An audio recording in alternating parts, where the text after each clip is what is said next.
So Saros is like the love child of 2021 Game of the Year Best Action winner Returnal and the best works of H.P. Lovecraft and those inspired by his eldritch horror style, which, if you ask me, is kind of like chocolate and peanut butter or peanut butter and grape jelly. It's just meant to be. If you know what Housemarque has done or you've played Returnal, you probably have a pretty good general idea of what you're in for. It's unapologetically a bullet hell roguelite. You're always going to be having some kind of projectile coming your way you have to dodge or parry, and you're going to be dying a lot. And I mean a lot.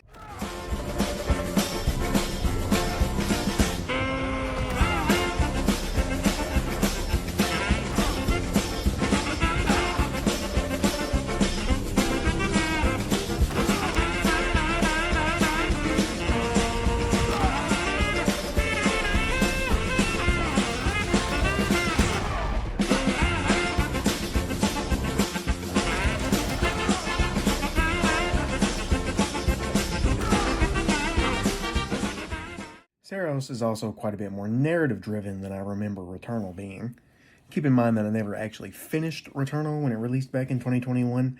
I got about to the halfway point and put it down, though there wasn't really any particular reason as to why I did this, just kind of ended up happening. I meant to go back and play and finish it before Saros released, but couldn't manage to find the time with multiple other new releases coming out and making time to play those instead. I had been looking forward to Saros since its announcement, mainly due to two things. The protagonist being played by the fantastic Rahul Kohli, hope I didn't butcher that, of The Haunting of Bly Manor and Midnight Mass fame. Jesus. What happened? I thought he was Peter Quint. She's ridiculous. I'm much better looking. And the eldritch horror taking inspiration from Lovecraft's work, as well as The King in Yellow, a novel by Robert W. Chambers. Now, I've never actually read any of Lovecraft's work or The King in Yellow, but I'm familiar with Lovecraft's style, as well as many pieces of media inspired by or directly adapted from it. Color Out of Space with Nick Cage, for example. Cosmic horror has always been super interesting to me, so a game taking inspiration from that and twisting it in its own way was super exciting. So obviously, as should be done, I'll go over the two biggest aspects of the game for the review, the gameplay and its story. Gameplay will be pretty straightforward without spoilers, but when the segment comes, I will be delving into spoiler territory for the story. The gameplay at its base is very similar to Returnal, and you could maybe even say it's identical. You run, you dash, you shoot, you dodge, you die. It's the basis of the whole gameplay loop.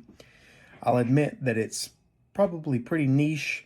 This might not be everyone's cup of tea. You die and you die and you go back and do another run stronger and probably die again. Saros keeps it pretty much the same with a number of quality of life features, the biggest and most important of which is the Carcosan modifiers. As you can see in the gameplay in the background, these modifiers add certain buffs and debuffs of varying strengths to make each run easier or more difficult depending on what you're feeling. The game does keep you from just absolutely blasting through everything by having to balance out these modifiers. You can add as many debuff modifiers as you want if you're a total masochist, but if you add a buff modifier to your run, you must balance it out with a debuff modifier to prevent from overpowering everything. This is easily the best gameplay-wise mechanic added to Saros. I recall a lot of my runs in Returnal feeling frustrating being so close to beating a boss that just a slight buff from something like one of these modifiers could have pushed me into a win. These buffs and debuffs range from increased or decreased health, increased or decreased damage, more corruption buildup from yellow projectiles, etc. It's a deep and vital system, keeps the game fresh, and helps massively if you're struggling, which is always a nice thing. I do want to admit I'm not too much of a fan of the weapon types this time around, though. I pretty much just stuck with what was essentially the assault rifle through the entire game. Shotguns are obviously not meant for range, and at least to me, the last thing I want to do is be up in an enemy or boss's ass while there's 100 projectiles flying at me. The crossbow is also just fine, I think, unless you have the Seeking Bolt modifier, which like spreads projectiles off to different enemies as you shoot. I feel like that one is very balanced. Don't care for the chakrams at all. I feel like I'm focused on whatever enemy is taking damage that the chakram is attached to instead of being aware of my surroundings, which is kind of something that's pretty important. I do like the revolver quite a bit, though. It's probably an easy second, but again, overall, just the assault rifle just feels the best. Now, some of the modifiers you can get for each of these weapon types can alleviate some of these problems, but when realistically, the assault rifle not only feels the best to use, but also has great damage output, I feel like it's just a no-brainer to go for. casually, if for no other reason. The bosses here are also great. They're all very distinct from one another, both visually and gameplay-wise. Obviously, in a game focused on doing multiple runs through of the same enemies and bosses, you want them to feel all distinct from one another, which is something that Saros succeeds at, thankfully. My personal favorite is Shepard, very clearly inspired by Cthulhu, even if just design alone. Probably also my favorite fight, and my favorite arena for the boss fights too. Stuck in the middle of an ocean, fighting a big Cthulhu-looking creature. Just awesome. Don't really have much else to say gameplay-wise other than it's pretty great. And while not a massive improvement over Returnal, it's made an important improvement with the modifiers, which I think is more valuable in the long run. Now I'd like to move on to the story. Now obviously this section is going to be full of massive spoilers, so if you don't want that, then feel free to leave and I'll see you in the next video. Still here? You sure? So we're going to spoil the shit out of this thing. Ready? It's pretty good. You follow protagonist Arjun Devraj as he's deployed to a distant alien planet to find and recover previous expeditions and workers who were sent to the planet in order to essentially sap the planet of its resources in the company's favor. The game lays out pretty clearly its critiques of capitalism here. You as Arjun are not sent to help the people and bring them home or check on their well-being. You were sent here to find them and get them back to work. The AI in your home base talks constantly about giving you the freedom and the ability to do what you need as long as it sees benefit for the company to do so. Hell, even the Carcosa modifiers play into this. The modifiers your suit was fitted with from the start, but the company gives you the ability to use them because the company sees you as more valuable if you have as much of an edge as possible. You're an asset, expendable, not a person. We also learn very quickly that Arjun is mainly here for a personal motive of finding his wife, who was on a previous expedition to Carcosa. Though this is also where the bigger narrative twists start to come into play. At about the halfway point, it starts to become more and more clear that the relationship between Arjun and his wife, Nitya, isn't as romantic as it might have seemed from the start. Through flashbacks and both audio tapes and notes left behind, we learn that Arjun is just kind of a major piece of shit. He was an alcoholic and an abuser, mentally at least, never stated or really seen if he was physically abusive, but considering being an alcoholic and mentally abusive, it's probably safe to say that he somewhat physically was as well. Post-editing Pandy here, his violent tendencies were like a fairly large narrative point, at least in the Carcosa sense, so I think it's laid out pretty clear that he was likely physically abusive too. He believed Nitya was nothing and could never accomplish anything without him.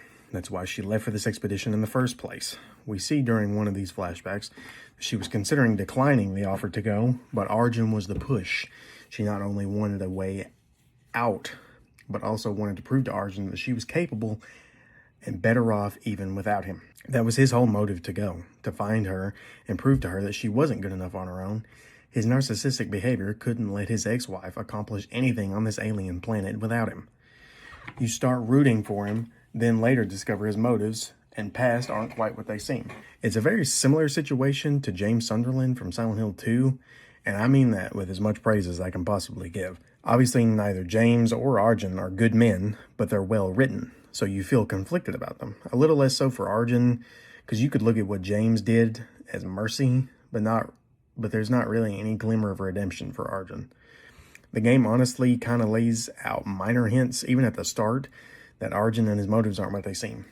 There's Kayla, an NPC and fellow expeditioner, for example, doesn't trust Arjun at all. Most players will chalk this up to Kayla being paranoid, or even the Yellow Shore getting inside of her mind, something we see remnants of multiple times throughout the game.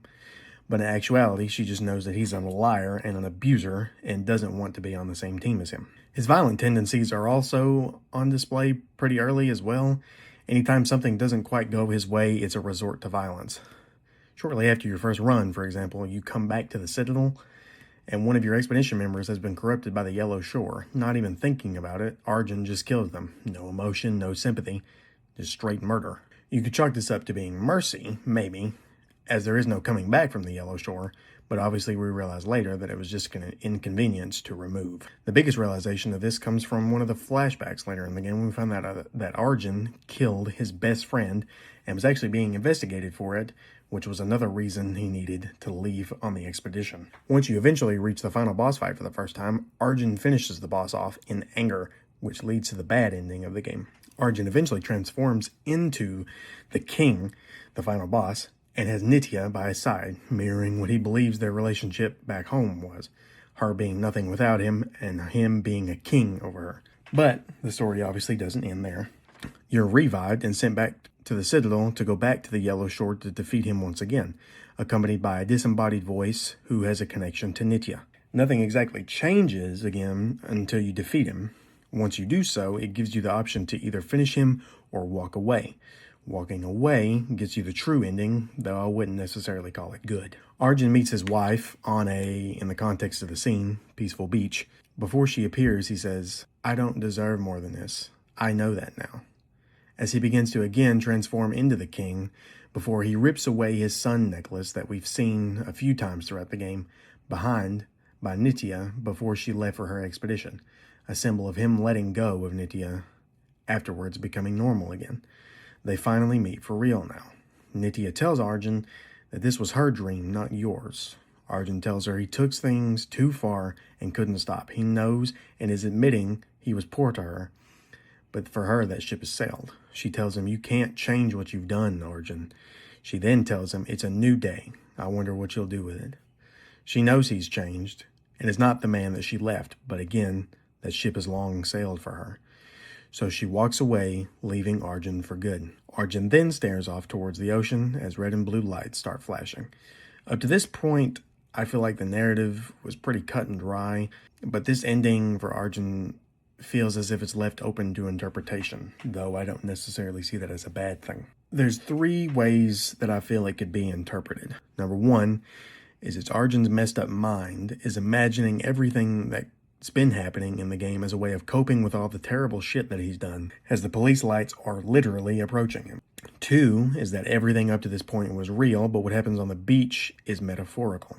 And 3, that everything is real, and the Yellow Shore displays your greatest desires to you, and that's exactly what it's doing to Arjun. He feels that he needs some kind of punishment for the shit that he's done up to this point. I personally am in the camp of option 3 being the most likely, but you guys let me know what you think outcome works the best. Something I want to sneak in here before we wrap things up is the soundtrack.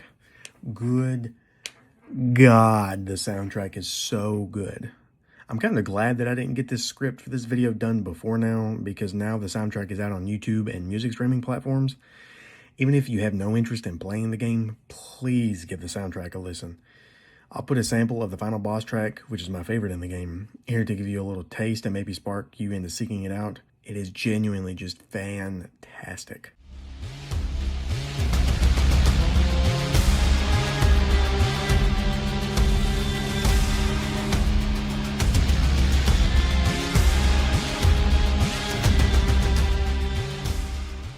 I guess to wrap up everything, Saros feels like a massive polishing of what was already pretty strong gameplay-wise in its spiritual predecessor of Returnal, while shaking things up not only visually, but narratively as well. Housemarque has truly found their niche or genre, and I genuinely hope that this is the type of thing that they continue to make. Saros will, I feel like, easily be in the talks for Game of the Year, and will likely, at minimum, win the Best Action Award, same as Returnal did. I can only hope, of course. If you have a PS5, I implore you to go out and give Saros a try. I genuinely think you might enjoy it more than you think.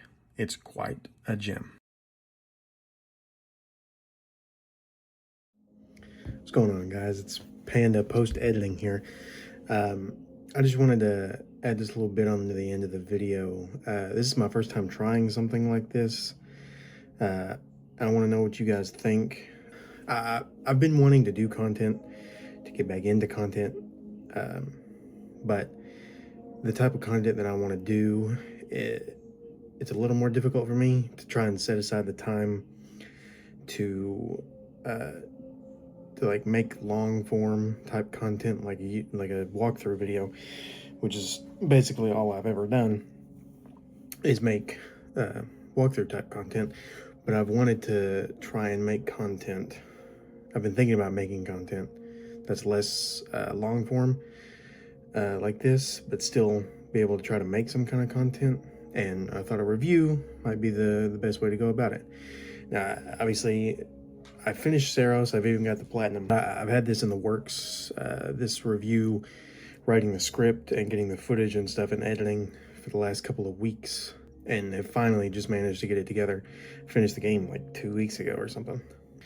Hopefully, you guys enjoy this type of content, because I definitely want to keep it going, and maybe eventually I can return this kind of thing back into walkthrough type content, or maybe streaming at some point or something. I don't know. But this is it. You'll have to excuse my cat's over here freaking out. You'll have to excuse the crudeness of it. I'm learning editing. I've never been. If you've watched my previous content, you know that editing isn't really something that I've exactly. Hello, mister. Okay, buddy. That it isn't exactly the type of content that I go for. That editing isn't exactly my forte. So I'm learning editing, and I think I've done a pretty good job, really, for the first time going through and actually editing a full video and audio recording. So you guys let me know what you think. Yeah, come here. So with that being said, I hope you guys enjoyed the video, and if you did, please make sure to leave a like, subscribe, share it with your friends and family, and I hope to see you all in the next video. Bye-bye.